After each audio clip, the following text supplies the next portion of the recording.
नमस्कार, मैं हूं वीरेंद्र साहू। आप देख रहे हैं हिंदुस्तान एकता न्यूज़। आज हम पहुंचे हैं लुधियाना के हल्का सेंट्रल में। यहां पर हमारे साथ पब्लिक के कुछ लोग हैं हमारे साथ, उनसे बात करते हैं और जानते हैं कि पंजाब में जो इलेक्शन चल रहे हैं उसमें इस बार किसकी सरकार बनाना चाहते हैं। हाँ जी, क्या नाम है? मेरा नाम प्रेम झा है। तो सर, हल्का सेंट्रल से इस बार किसकी सरकार बनाना चाहते हैं? आम आदमी पार्टी को वोट डालना चाहते हैं। ऐसा क्यों सर? और भी नए नए चेहरे सामने आए हैं। चेहरे तो बिल्कुल हैं, चेहरे पहले भी थे, उनको दिया भी गया, ट्राई भी किया गया, लेकिन जो वादों के साथ उनको मौका दिया गया वो वादों पे बिल्कुल भी खरे नहीं उतरे, इसीलिए उनको इस बार मौका नहीं दिया जाएगा। चलिए, मौके पे तो चलो कांग्रेस थी जिसको आप कह रहे हैं कि इस बार उनको नहीं दिया जाएगा, लेकिन अभी बीजेपी भी आगे आ रही है, तो उसको आप लोग क्यों नहीं लाना चाहते? बीजेपी को नहीं देने का मेन कारण क्या है सर, कि आज तक बीजेपी का इतिहास है कि ये इससे पहले इन्होंने अकाली दल के गठबंधन के साथ ही टोटल 23 सीटों पे ही ये लड़ी है। तो जो पार्टी लड़ी आज तक 23 सीटों पे ही, आपको लगता है कि वो जीत पाएगी या मेजोरिटी की सरकार बना पाएगी? तो मुझे नहीं लगता कि वो लोग यहाँ पे कोई उनका वजूद है, तो इसलिए उनको वोट देना मतलब अपना वोट बर्बाद करना है। इसलिए बीजेपी को तो कोई बेस नहीं है, कैडर बेस भी नहीं है उनका, इसलिए बीजेपी को वोट मेरे हिसाब से नहीं देना चाहिए यहाँ पे। कि अगर मजबूत और स्थिर सरकार चाहिए तो मजबूत और स्थिर सरकार यहाँ पे जो कांग्रेस या आप पार्टी ही दे सकती है। इन्हीं दोनों के बीच में मेन टक्कर है सर। इस बार देखा जा रहा है कि आम आदमी का भी पूरा जोर है पंजाब में, लेकिन वहीं पर बीजेपी का भी पूरा जोर चल रहा है। लगातार वो भी प्रचार प्रसार में लगे हुए हैं और उनके समर्थक का ये भी कहना है कि इस बार बीजेपी सरकार आकर रहेगी पंजाब। बीजेपी ने आज तक ये बताइए प्रचार प्रसार के अलावा किया ही क्या है? उनका तो जो हमारे माननीय प्रधानमंत्री हैं, तो उनका तो मेरे हिसाब से नाम भी परिधान मंत्री हो जाना चाहिए। जो दिन भर में 5 और 10 बारी जो सूट ही बदलते हों, उनका तो मार्केटिंग ही कर सकते हैं, काम तो कर नहीं सकते। अगर बीजेपी, मैं कहता हूँ पंजाब में अगर आती है, किस मुद्दे पे आएगी? हो 700 किसानों को शहीद करवा दिया, उस मुद्दे पे वोट मांगेगी? इस मुद्दे पे कि दिल्ली में जाने के लिए पंजाब का नागरिक दिल्ली जाना चाह रहा है, यार रास्तों में आपने गड्ढे खुदवा दिए, आपने कंक्रीट की दीवारें बनवा दी, आपने लोहे की जंजीरें लगवा दी, क्यों? आतंकवादी जा रहे थे। और आप उम्मीद करते हैं कि पंजाब में उस बीजेपी को वोट मिल गया, तो मेरे हिसाब से आपने ग्राउंड रिपोर्टिंग सही नहीं की है। बिल्कुल भी यहाँ पंजाब की जनता बीजेपी को बिल्कुल ही तरह से नकार चुकी है, इनको बिल्कुल ही यहाँ से कोई समर्थन नहीं है। आज लुधियाना में गृह मंत्री अमित शाह भी आए हुए थे, उनके बारे में? जी बिल्कुल, प्रधानमंत्री भी आ जाएं तो उनका यहाँ पे, अब इसी से अंदाज़ा लगा लीजिए कि बीजेपी की क्या पोजीशन। उनको गृह मंत्री स्मृति ईरानी तो अपने बेदी साहब तो हर किसी को उतारना पड़ रहा है, तो इससे आप उसकी पोजीशन की उम्मीद लगा लीजिए कि उनको वोटों के लिए क्या क्या करना पड़ रहा है। लेकिन मैं जहाँ तक देख पा रहा हूँ, कितना भी कुछ कर लें, लुधियाना क्या पूरे पंजाब से उनकी 2 से 3 सीटें मात्र आ रही हैं। जी 3 सीट, ये बहुत बोल दिया, बिल्कुल सही बात कह रहे हैं। 3 सीटें मैंने इसलिए कह दिया कि चलो खाली बीजेपी नहीं लड़ रही हैं, उनके साथ कैप्टन जी भी सरकार हैं, संयुक्त भी है, तो मैंने उनका भी मान करते हुए समझ लीजिए 3 सीटें, क्या पता उनकी ही पार्टी ले आए, ये 0 पे ही रह जाएं, ये भी हो सकता है। हल्का सेंट्रल में कल ग्रेट खली भी आए हुए थे। जी बिल्कुल आए हुए थे। खतरा था इसका कि खली को लेके घूम रहे थे। एक्चुअली में देवी साहब को डर हो गया कि सेंट्रल हल्के से, कि तभी वो अपने सिक्योरिटी के तौर पे ग्रेट खली को साथ में लेके घूम रहे हैं। जहाँ पे हम अब इस टाइम प्रेजेंट मौजूद है, ये विजयनगर एरिया है, वार्ड नंबर 20 का अपना सेंट्रल हल्के का। तकरीबन यहाँ पे जितनी वोटें हैं प्रवासी वोटें हैं, और प्रवासी वोटें आप जाकर रिकॉर्ड चेक कर सकते हैं कि पिछले 10 सालों से बीजेपी ही 2 बूथों पे लीड करते आ रही है। और यहाँ के अब जो मूवमेंट है, अब जो लोगों का जो माइंडेड चेंज हो गया, उनको पता लगे कि बीजेपी कोई काम करके राजी नहीं है ना, वो देख चुके हैं। इसीलिए इस वजह सबका मूवमेंट आम आदमी पार्टी की तरफ हुआ है, और बिल्कुल मैच्योरिटी के साथ आम आदमी पार्टी की सरकार बनेगी, इसमें कोई रोक नहीं है। कहीं ना कहीं लोगों का कुछ ये भी मानना है कि अगर केंद्र में सरकार जिसकी हो, उसकी सरकार अगर हम राज में ले आएँ तो कहीं ना कहीं लोगों का हल हो सकता है। इस पर मैं बोलना चाहूँगा, केंद्र में तो सर चलो है ही है, 7 साल से ये लोग हैं। क्या आप यूपी से जानकार नहीं हैं कि उन 5 साल में यूपी में क्या कुछ हुआ है? क्या बिहार में इन्होंने बहुत तरक्की कर दी है? क्या इन्होंने इससे पहले जो भी मध्य प्रदेश हो गया, जितने भी स्टेट्स हैं, कि उनके उठा के देख लीजिए। एक हमारे यूपी के मुख्यमंत्री हैं इन्हें, कि जो बोलते हैं कि अगर आपने हमें वोट नहीं दिया तो ये केरला, बंगाल या कश्मीर बन जाएगा। अब मैं तीनों स्टेट्स के मैं आपको बताता हूँ, क्या कश्मीर से खूबसूरत कोई जगह है पूरे भारत में? क्या केरला से बढ़िया हेल्थ सिस्टम है पूरे इंडिया में किसी का? या एजुकेशन सिस्टम, 98% वहाँ की पॉपुलेशन पढ़ी लिखी है। और मुख्यमंत्री योगी कह रहे हैं कि अगर आपने बीजेपी को नहीं लाई है तो केरला बन जाएगा। मैं तो कहूँगा खुशनसीबी होगी यूपी वालों की कि अगर वो केरला बन जाए, खुशनसीबी होगी कि वो बंगाल जैसा कल्चर उनको मिल जाए, ये खुशनसीबी होगी उनकी। तो ये बहुत ही दुर्भाग्यपूर्ण उनका बयान था कि अगर बीजेपी को नहीं लाएंगे, देखिए उनको भी पता है नहीं तो केजरीवाल के आप स्टेटमेंट नोट करिए। 2020 के इलेक्शन से पहले उन्होंने एक स्टेटमेंट दिया था कि मेरे भाइयों, अगर मैंने काम किया है तो मुझे वोट दे देना, नहीं किया है तो मत देना। ये होता है एक पॉलिटिशियन का एक जुबान होती है कि मैंने काम किया तो जो अपने काम पे वोट मांगे। इनका सब दिन से यही रह गया है, हिंदू मुस्लिम, खाली पाकिस्तान से डर दिखाओ, खाली हिजाब का मुद्दा कोई ले आओ तो कभी जी मुसलमान तो उनके पक्के दुश्मन है ही हैं, तो कभी क्रिश्चियन सिखों को इन्होंने खालिस्तानी बना ही दिया है। JNU में कोई सवाल करेगा तो जी वो तो एंटी नक्सलवादी हो गया जी। इनसे कौन सवाल करे? हम युवा हैं, इनसे सवाल करेंगे तो हम एंटी नेशनल हो जाएंगे। इन्होंने तो देशद्रोही राजद्रोही की परिभाषा ही बता दी। मैं आप पूछना चाहता हूं कि देशद्रोही की परिभाषा क्या है? क्या बीजेपी को अपोज करना, उनका विरोध करना देशद्रोही की श्रेणी में आती है?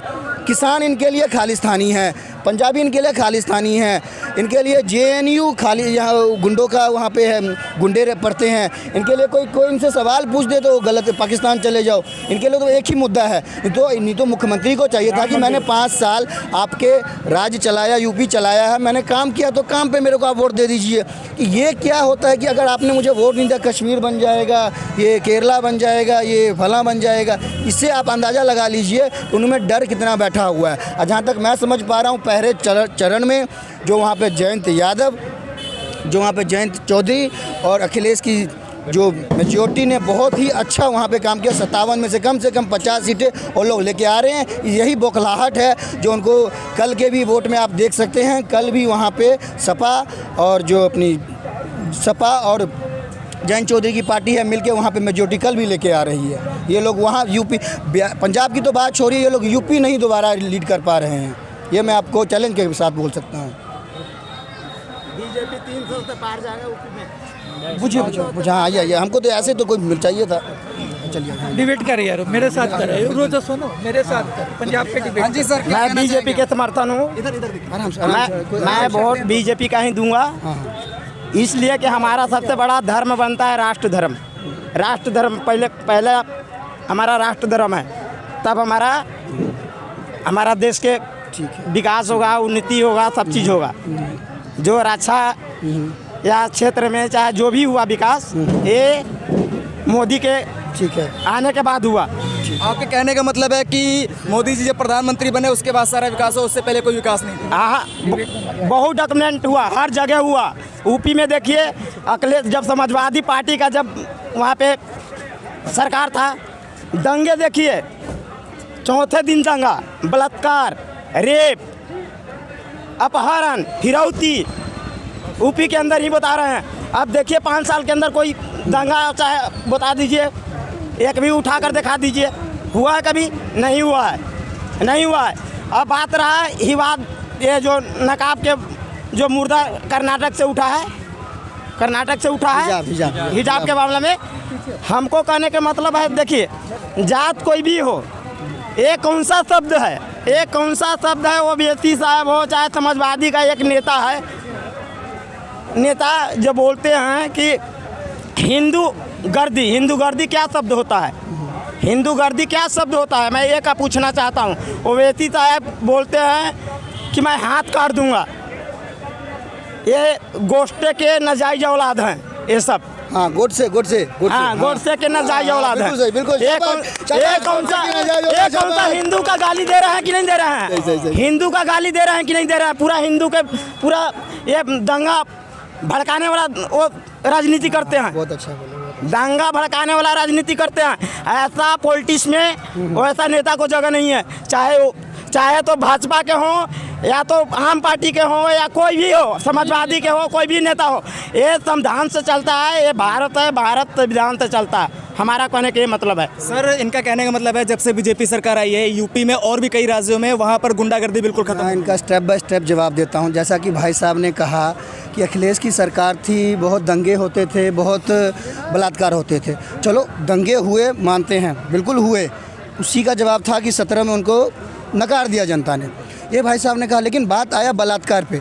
बलात्कार से पूछना चाहूँगा, एक जगह का नाम सुना होगा सब लोगों ने, हाथरस का किसी ने नाम सुना? क्या भाई साहब बता सकते हैं क्या हुआ था वहाँ पे?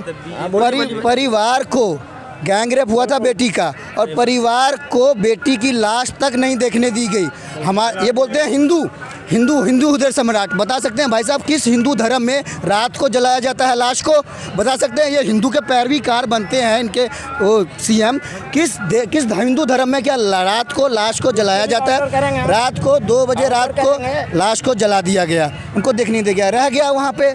अब मैं बताता हूँ, चलिए दंगे तो आप कहते हैं कि इन्होंने ख़त्म हो गया। खैर आप डाटा निकालेंगे तो आपको डाटा तो जो ये सरकार उपलब्ध तो वैसे कराती नहीं है, लेकिन उससे बहुत चीज़ें क्लियर हो जाएंगी।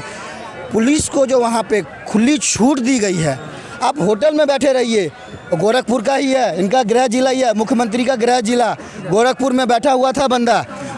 होटल में पुलिस आई, रूम में निकाल के गोली मार दी गई। ये है वहाँ की कानून व्यवस्था। लखनऊ में बंदा रात को घर जा रहा है, कार में गोली मार दी गई इनकाउंटर के नाम पे। और वहाँ पे तमाम ब्राह्मणों के ऊपर जो अत्याचार हुए हैं दंगा के नाम पे, ये बोलते हैं कि चलो जी बहुत अच्छा काम कर रहे हैं, चलो बहुत अच्छा सरकार ने काम की, गलत लोगों का आप घर गिरा रहे हैं। लेकिन कोई भी मुझे बता सकता है एक भी हिंदू नाम का किसी का घर गिरा हो? सिर्फ मुसलमानों का। क्यों? हिंदू में वहाँ पे कोई गलत नहीं है। अब इनके जो मंत्री वहाँ पे लड़ रहे हैं 87, वहाँ पे जितने लड़ रहे हैं, अरे बिल्कुल, अरे भाई आप हो सकता है मेरे से बेटर जानते हो, लेकिन जो मैं जब आपका एक बार वहाँ पे इनके मंत्री हैं, आप एक बार जिनके मंत्री के जितने भी हैं उन पे तमाम के, अरे बाकियों की मैं बात ही कुछ छोड़ूं, क्या आप मीडिया से आपको नहीं पता मुख्यमंत्री जब बने थे तब तक इन पे कितने आपराधिक केस थे? और देश के पहले ऐसे मुख्यमंत्री हैं जो मुख्यमंत्री बनने के बाद अपने ऊपर लगे सारे केस हटा लिए। अब मैं आगे क्या बोलूँ? हाँ जी सर, क्या कहें? नहीं, हमको कहने के मतलब ये है कि देखिए सरकार किसी का हो, मगर ये संविधान से चलता है। कोई लोकतंत्र, ये लोकतंत्र देश है। लोकतंत्र को तो खतरे में डाल दिया बीजेपी ने। नहीं, चल कहाँ रहा है? गलत बात है। दिन रात आप हिंदू राष्ट्र मांगते हो। बता रहे हैं अभी समाजवादी पार्टी का एक मुख्यमंत्री के लड़के ने जो अभी लाश निकला है उसमें समाजवादी पार्टी के लड़का बलात्कार किया, दलित लड़की के लाश अपना खेत में गड़वाया हुआ था। देखिए आज कितना दिन के बाद अति हुआ निकला है, नहीं निकला। अब यही समाजवादी के पार्टी के अखिलेश यादव उसको समर्थन किए, चलिए मैं उसको समर्थन किए। आप ये कैसे बात कर रहे हैं? जोगी बाबा का बुलडोजर चलेगा यूपी में चलेगा, चलिए समझे ना? गलत करने वाला पर चलेगा। बिल्कुल भाई साहब से मैं बिल्कुल चलेगा। भाई साहब ने कहा कि अभी वैसे मैं इनकी जानकारी के लिए बता दूं, कोई मुख्यमंत्री नहीं था, सपा का एक नेता था, उसके बेटा पे ये आरोप लगा है कि एक लड़की की जो लाश मिली है उसमें उसका बेटा है। हम तो कहते हैं जो गलत है आप उसको सजा दीजिए, लेकिन ये भाई साहब बता सकते हैं किसानों पे जो थार चढ़ी थी वो किसकी थी? कौन मंत्री का बेटा था? आज भी मंत्री, क्या उस पर आपका बोल निकलेगा? किसानों पे 5 किसानों को रोक दिया, क्या उनका खून नहीं हुआ? उनका परिवार नहीं था? भाई साहब अकल ही उसको जमानत मिली है। क्या आप इस पे आप बता सकते हैं कि ये सही है कि नहीं? वो देखिए वो मामला कोर्ट में पहुंचा है, वो कोर्ट में पहुंचा हुआ है, तो कोर्ट में ये बता रहा हूँ। किसान पे गाड़ी चला दिया, कोर्ट में पहुंच गया। भ्रष्ट ये जो बीजेपी सरकार ये ओनली ये हिंदू मुस्लिम जानती है, इसके अलावा कुछ नहीं जानती है, बस ओनली जातिवाद और कुछ नहीं जानती है। मेरे मत में मैं भी मीडिया कवरेज देख रहा था, मैं उत्तर प्रदेश देखने नहीं गया था, मीडिया कवरेज देख रहा था टीवी पर, यूट्यूब पर, उन्नाव में, बनारस में, इलाहाबाद में, जिसको प्रयागराज योगी जी कहते हैं, वहाँ गंगा में लाश तैर रही थी। क्या उत्तर प्रदेश के हमारे नौजवान, बोलना चाहिए सबको, देखिए मरता हर कोई है, एक मिनट बात सुनो, मरता हर कोई है, मौत के बाद हर कोई एक धार्मिक रीति रिवाज होता है। हम इतने गिर नहीं गए कि अपने माँ बाप को गंगा नदी में बहाएंगे। क्यों 5-7 हज़ार रुपया लगना? मैं टीवी यहाँ पे देख कर रोया हूँ, ये कैसे हो रहा है? एक लाश नहीं निकली, हज़ारों लाशें निकली है। अभी लोकसभा में किसी ने पूछा कि सरकार बयान दे इतनी लाशें कैसे निकली हैं, सरकार को पता नहीं, कहते हमको पता ही नहीं इतनी लाशें, जबकि सरकार आधार कार्ड सबके पास है, सरकार को हर एक मौत पर पता है कि किनकी मौत हो चुकी है, मगर मुआवजा देने के डर से इन्होंने बताया ही नहीं कि इतनी लाशें गंगा में निकली है। दूसरा हम दे रहे हैं, आज भी उत्तर प्रदेश का हेल्थ एजुकेशन कमज़ोर है। आज साक्षर उत्तर प्रदेश में हम बताएं, हमारे यहाँ हम योगी माननीय हमारे योगी आदित्यनाथ, उनसे क्या हुआ है, बहुत अच्छा काम हो। पहली बात तो दंगे लूट गए, हम खुद लोग खेतों में रहते थे, ठीक, दिन रात बंदूकें तान के रखते थे, कट्टा रखते थे बंदूक, क्योंकि भाई ऐसा ना हो डाके आ जाएं, कोई लूट फाट नहीं। हमारे खेत में इंजन चलता था और हम ही दूसरे खेत में बैठ के ताड़ते थे इंजन को, ऐसा ना हो कोई आ जाए तो हम पीछे से हमला उस पर करे या हम पर वो गुंडागर्दी ख़त्म हो गई।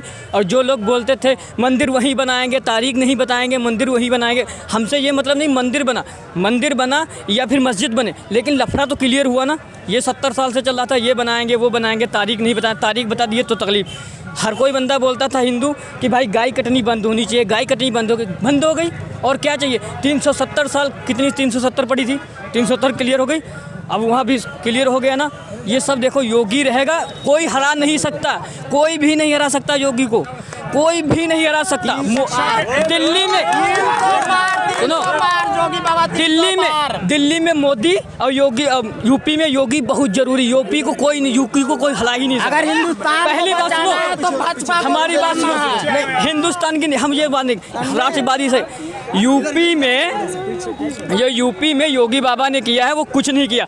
सुबह देखो, बाप सुबह उठते हैं, सुनो भाजपा को लाना, एक मिनट, सुबह उठते हैं तो योगी जी ने जो लैट्रिन दी उसमें लैट्रिन करेंगे, ठीक, उसी का पानी लाइट से बप्पा लैट्रिन जाएंगे, ठीक, बेटा उन्हीं के फ़ोन से जो 2000 रुपये खाते में आ रहा है किसान का, उसी का मोबाइल चलाएगा और फिर उसी मोबाइल से मोदी को गाली देगा, योगी को गाली देगा। बेटा ये करता है, बाप उसी का पैसे का खाता है। राशन 2 बार मिलता है महीने में, हम भी यहाँ काम करते हैं, हमारे माँ बाप को 2 बार राशन मिलता है, 2 बार महीने में, फ्री, ओनली फ्री, इससे कोई मतलब नहीं है। 2 बार जब से लॉकडाउन लगा है, ये नहीं है कि पहले नहीं, फ्री सब कुछ मिलता है, ऐसी कोई बात नहीं। सर इनके ऊपर ये आंसर देना चाहता हूँ मैं, ठीक है। से कह रहे हैं कि योगी के जरिए सारा कुछ लेटरिन में पेशाब करना, लेटरिन। आप ये बताइए, आप पहले आप खाने की दीजिए तो लेटरिन बनवाइए ना। लेटरिन आप पहले बनवा दिए, खाने का घर में है नहीं, महंगाई पहले डाल दिए। एक मिनट में आप बोल रहे थे, नहीं हमको मिलता है। सुनिए तुम मुझे बोल रहे थे, इन्होंने बोला मैं डिस्टर्ब नहीं डालता, ये पेशेंस रखो। जैसे कहने मतलब है, हो सबूत दो। हाँ, जैसे पहले लेटरिन बनवा दिए, खाने को तो दिए नहीं, ठीक है। दूसरी बात बोले 2-2 हज़ार रुपये पर मंथ। आप बताइए, ईरान से इराक से तेल मंगाते हैं, 45 या 50% लगता है इनको, 9500 रुपये लीटर बेचते हैं। आप लोग से ही कमा के वो दे रहे हैं, अपने जेब से नहीं दे रहे हैं। दूसरी चीज़, मैं आपके हर सवाल का जवाब दूंगा यहाँ पे। दूसरी चीज़ क्या है, ठीक है, जो भी कानून लागू हुआ, जो भी आज तक कानून लागू हुआ, ठीक है, सिर्फ लड़ाई दंगे वाली कानून लागू हुई। और रही बात, हम तो आए हैं नौकरी करने के लिए, यूपी से ही आए हैं, ठीक है। हमें रोज़गार के लिए इतना परेशान हूँ, ठीक है, कि अभी भी नौकरी बराबर नहीं मिल रही है, ठीक है। दूसरी इनकी राज्य स्टेप बाय स्टेप, ठीक है। एक मिनट, अरे भाई साहब सुनो। सबसे पहले तो सुनो, अरे सारी बातों का आज तसल्ली से सुनोगे सबको समझ आएगा। सबसे पहले आपने बोला कि आप देखो, सुनो, सबसे पहले तो आपने बोला यूपी के हो, तो सबसे पहले तो शर्म की बात ये होनी चाहिए कि पंजाब में आप खड़े होके यूपी के हो। सबसे पहले बात तो ये शर्म की बात होनी चाहिए कि आप उस सरकार की पैरवी कर रहे हो जिस सरकार के पिछले 5 साल से सरकार है, फिर भी आप प्रवासी बन के पंजाब में काम कर रहे हो। पहले तो सोचने वाली बात है। अब स्टेप बाय स्टेप इन्होंने जो व्हाट्सएप यूनिवर्सिटी, खैर गलती मैं इनकी भी नहीं दूंगा कि सुबह जो उठ के व्हाट्सएप यूनिवर्सिटी में जो आता है कि 2000 रुपये उन्होंने दिया 12000 में, तो एक कहा बात बताओ भाई, एक कंगना रनौत जी थी, उन्हीं का स्टेटमेंट था कि आज़ादी तो 14 में ही मिली। उससे पहले तो सब मतलब कि वो एक जो थे, एक रेलवे स्टेशन था, वो एक रेलवे स्टेशन पे एक चाय की टपरी थी, और मोदी जी थे, वो 14 में आए, उन्होंने तो दुनिया बना दिया। उससे पहले तो कुछ था ही नहीं। तो इस भाई साहब की बात मैं बताना चाहता हूँ। अरे भाई सुनो, जब मोदी जी कच्छे में घूम रहे थे ना, तब नेहरू जी ने भाखड़ा डैम बनवा दिया था। और सुनो, ये उन्हीं कांग्रेस और नेहरू की देन है जो आज वोट देने ना सरकारी स्कूल में जाते हो, नहीं तो जाते भाजपा के शौचालय में दबाने बटन। 5 साल में ये बनाया है। खैर बातें तो बहुत ही हैं, अब मैं समझता हूँ टाइम का अभाव है, टाइम के हिसाब से मैं आपको बताऊंगा। जैसा कि आपने देखा है, यहाँ पर पब्लिक जो है बीजेपी सरकार में भी काफ़ी रोष है और कांग्रेस सरकार में भी काफ़ी रोष है। यहाँ पे काफ़ी बहस भी हो रही है लोगों से और लोग एक दूसरे पे निशाना साध रहे हैं। आगे फिर मिलेंगे एक नए मुद्दे के साथ, फिर मिलेंगे अगले हल्के में। तब तक के लिए नमस्कार।